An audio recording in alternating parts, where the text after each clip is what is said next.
বিশদ অঞ্চল পরিকল্পনা বা ড্যাবকে আবাসন খাতের বৈষম্যমূলক প্রতিবন্ধকতা আখ্যা দিয়ে সংশোধনের দাবি জানিয়েছে real estate and housing association of Bangladesh rehab. রাজধানীতে সংবাদ সম্মেলনে এই দাবি জানান রিহ্যাবের প্রেসিডেন্ট মোহাম্মদ ওয়াহিদুজ্জামান। এ সময় চলতি মাসে 23 থেকে 27 ডিসেম্বর 5 দিনব্যাপী আবাসন মেলা হবে বলে জানানো হয়। ক্রেতাদের মধ্যে সেতুবন্ধন তৈরি এবং আবাসন সুবিধা নিশ্চিতে এই মেলা ভূমিকা রাখবে বলে মনে করেন সংশ্লিষ্টরা। রাজধানীর আগারগাঁওয়ে বিআইসিসি প্রাঙ্গণে প্রতিদিন সকাল 10টা থেকে রাত 10টা পর্যন্ত চলবে রিহ্যাব ফেয়ার।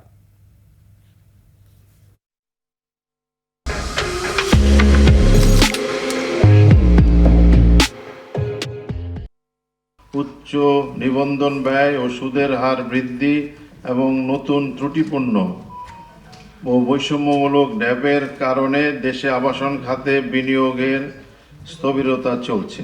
রিহ্যাবের পক্ষ থেকে দ্রুত ড্যাব 2022-35-এ সংশোধন করে 2008-এর বিধিমালা কার্যকর করার জোরালো দাবি জানায়।